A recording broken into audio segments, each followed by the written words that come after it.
now. When we make the dua, Rabbi awzi'ni, then we are telling Allah, Ya Allah, push me forward. Encourage me so much. Fire me up. Make me enthusiastic. Like that soldier who the general says go, or jump, he says how high. Put that inside me. So it's not just enable me and it's not just empower me. There's a lot more going on inside this word. It is as though a person is saying at that age of 40, because that's the age that was mentioned, right? At the age of 40, people accomplish a lot of things in life. Maybe their career has settled. Maybe money is okay now. Maybe they've figured out what's going on in life. Maybe at middle age, a human being becomes much more cognizant of their mortality, that they're going to be gone soon. Then that is the time two things happen. Either people lose hope entirely, what's the point now? It's all downhill from here anyway. Or people say, I only have a few days left on this planet. Let me make the most of it. Let me make the most of what I can of these few days that I have left. And this is the ayah about, look, you're at the halfway point. You know, halftime's over. Now the rest of your life is just pretty much preparation for death. So how do you prepare yourself? You need enthusiasm. Rabbi awzi'ni. But before I go on about what should I have enthusiasm for, I want to take you back a little bit again. The ayah began with Allah telling all human beings that they have to have ihsan to their parents. وَوَصَّيْنَا الْإِنسَانَ بِوَالِدَيْهِ إِحْسَانًا. You have to be the best possible you can be to your parents. Now that is a big question. How do you be the best to your parents? In this ayah, in this dua itself, is actually a manifestation of ihsan to our parents. When you reach a certain age and you are able to turn to Allah sincerely and ask what this believer is asking, then this is actually the best thing you could have done for your parents. Because the number one thing that will help your parents is the legacy that you will leave behind. Of all the good deeds we do for our parents, we try to help them, we try to take care of them, we try to take care of their financial needs, their physical needs, their health needs, we try to take care of their mental, their emotional needs. All of that is there. But above and beyond all of this is building their assets in the akhirah. How proud is a son when he buys his parents a house? Or he gives his dad a car or something, and they're retired parents, and he said, I'll take over the loan from the house, I'll pay it off, or I'll take care of your finances. It's my job now. And he feels like, at least I got to do something for my parents. But you know what? This ayah is about building your parents a house in Jannah. Building my parents a house in Jannah. And that starts with myself first. Ya Allah, give me the encouragement. Rabbi awzi'ni. But encouragement for what? أن أشكر نعمتك التي أنعمت علي. Give me the encouragement, the enthusiasm to be grateful for the favor that you've done to me already. The favor that you've already done to me. The man's looking at this point, at the age of 40, instead of looking ahead, he actually looks back. And a lot of people that when they look back at this age, they look back to be sad. Man, when I was young, I used to be able to, things were good. I used to be able to play sports. I used to do this or that, hang out with my friends.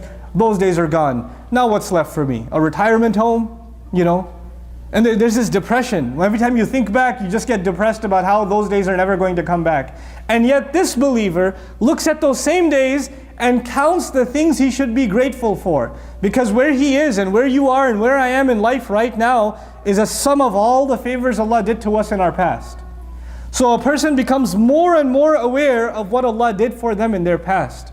You reflect on your past, sure, but in order to find things to be grateful for, subhanallah. أوزعني أن أشكر نعمتك التي أنعمت علي. How do you do this practically? You look back in your life, I look back in my life, and there are choices that we made. And we didn't know if they were the best choice or not. There were choices like marriage, or accepting a job, or moving to a place. There were choices we made about studies. There were choices we made about friends. And some of those choices led to other openings, other ni'mah from Allah, other openings from Allah. And some of those choices, there were two equally delicious, equally tempting choices in front of us. We took one of them and we didn't take the other one. And you look back and say, subhanallah, if I took the other one, I would have been doomed. I would have been destroyed. And you have to think about this as per this ayah. You have to think back. I have to think back at all the great things that happened in life. And then you taste, رَبِّ أَوْزِعْنِي أَنْ أَشْكُرَ نِعْمَتَكَ الَّتِي أَنْعَمْتَ عَلَيَّ.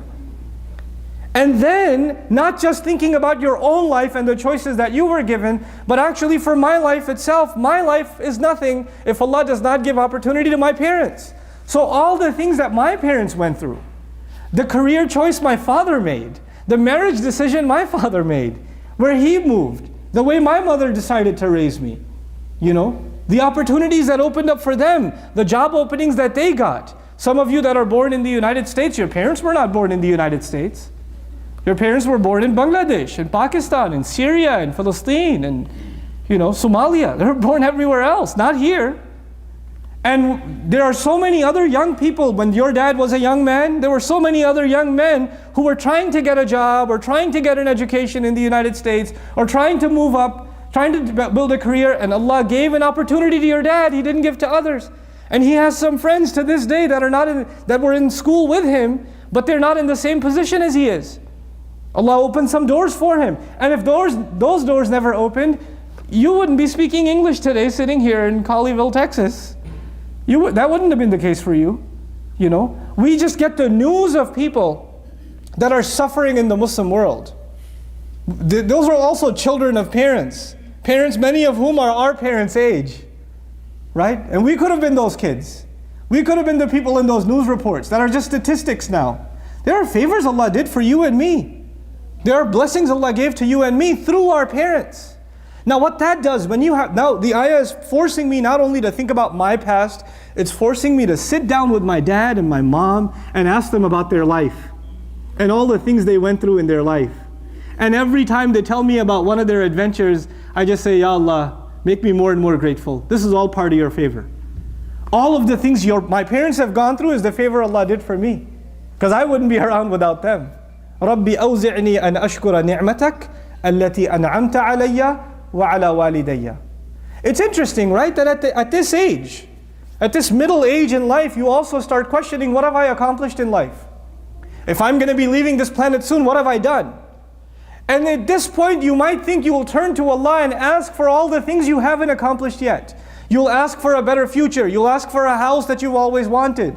You'll ask for the money you've always wanted. You finally get the business you always wanted to start and you never got to. You never had the savings or the time or the opening in your job or whatever else. And now you finally can. Some of you are raising children and all of your time is spent raising your kids. But then they get a little bit older and you get more free time. Finally, I get to ask Allah, I can do the things I've always wanted to do. And look at this, the wisdom of these ayat. At that age, if whatever you want to accomplish will happen on its own if you can just do one thing. If you can enable yourself, and I can enable myself, to truly be grateful to Allah. To truly be grateful to Allah for what He's already done. لَإِن شَكَرْتُمْ لَأَزِيدَنَّكُمْ. I will increase you, I'll take care of what happens in the future. You won't even have to ask. So this man actually doesn't ask for rizq. He doesn't ask for stability in finance. He doesn't ask for health. He didn't ask, and all of those things are important. It's not like our religion says that rizq is not important, money is not important, or health is not important, strength is not important. He didn't ask for any of those things. He just asked, Ya Allah, if you can just give me what I need, the energy that I need to be grateful, then I know I don't have to ask for anything else because you'll take care of everything else. That's the secret in this ayah. If I can learn to be grateful for what Allah did to me and to my parents, the rest is taken care of. Subhanallah. وَأَنْ أَعْمَلَ صَالِحًا تَرْضَاهُ. And even the only thing he asked after that is, Ya Allah, just give me the ability to do some good things. That'll make you happy. I realize all I want to do is just stuff that makes you happy. I meet people, subhanallah, this is recent, and I've met more and more of them now. I meet people that are in their 70s, some in their 80s. And they come and they say, listen, I love what you're doing and I want to support your cause. I want to do something good. I know I only have a few days left before I go meet Allah. So I want to make the most of every day. I have a lot of money, I want to give it in sadaqah. What should I do with this money? How should I spend it? Because I know what am I going to do with it now? My children are set, they have their careers, they're married. I have a house, I don't need to eat more than a little bit of food, and I can't even eat all the delicious food I wanted to eat. My doctor stops me. I have to be on all kinds of medication. So this money that I'm sitting on, I just want to give it to Allah and I just want to meet with Allah. I met with a scholar who's about 93 years old in England. And I'm sitting with him and he's talking to me about some ayat of the Quran. And I told him, could you make some extra time for me? Can I just ask you some questions sometimes? Maybe give you a call once in a while and bother you. I have no time for you. Every single day is a ni'mah. Every single day he told me, I wake up Every day I wake up is one more day Allah gave me to do something for Him. I have no seconds to spare. I've scheduled my entire day. Listen to this. A 93-year-old man is so busy in his day, he says he has no time to answer my questions. Because he's just too busy preparing for Allah. And yet this ayah is saying that you and I should have that attitude at the age of 40. We're supposed to just, let's go. I want to do things that make you happy, Ya Rabb. أَنْ أَعْمَلَ صَالِحًا تَرْضَاهُ. And then he says, and that's inshallah maybe another khutbah, just give you a hint for now, وَأَصْلِحْ لِي فِي ذُرِّيَّتِي. Fix my matter, fix this, fix something for me. Now fix what for me? The maf'ul bihi isn't mentioned. You know, أصلح بالي, أصلح حالي, أصلح أمري. There's no word there. أصلح لي في ذريتي. Another jar majrur, which means in the matter of my children, fix for me. Now fix what for me? It actually suggests fix everything for me. Ya Allah, fix my relationship with my kids. Fix my guidance to my kids. Fix their lives. Now they're reaching the adulthood themselves. They're going to be on their own. I can only do so much. In this ayah, there's a very powerful acknowledgement that your parents realized, and now it's time for you to realize you cannot control your children forever. At the end of the day, only Allah can fix their life. You can only do so much. And then the time comes, حَتَّى إِذَا بَلَغَ أَشُدَّهُ, and between بُلُوغُ الْأَشُدْ and then finally بُلُوغ 40 sana, there's no time, it goes in a flash. And here you are, in the same position your parents were, asking, Ya Allah, raise my children right. If you and I can get to this age, and we're parents, and we're asking Allah Azza wa Jal for our children, then we've done something right. Then our parents have done something right. May Allah reward all of our parents. You know, it's easy to complain about our parents, so easy. So many of us are more knowledgeable in the religion than our parents are. Many of us practice the religion more than our parents did. And we look back and look down on our parents. Shame on us. They are still the source of our La ilaha illallah.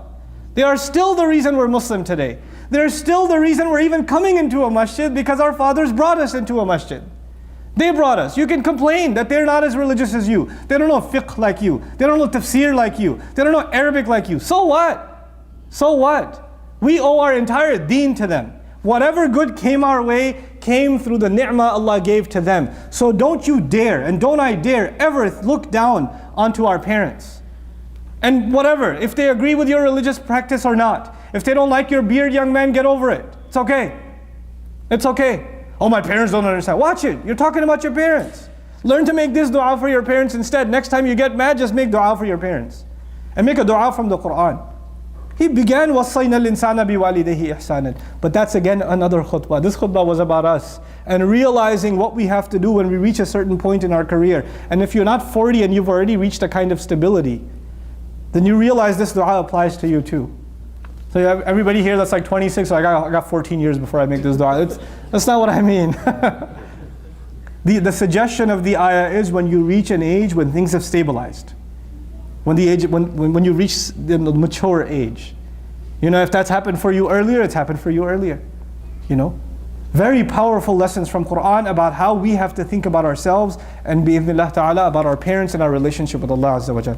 Barakallahu li wa lakum fil Quran.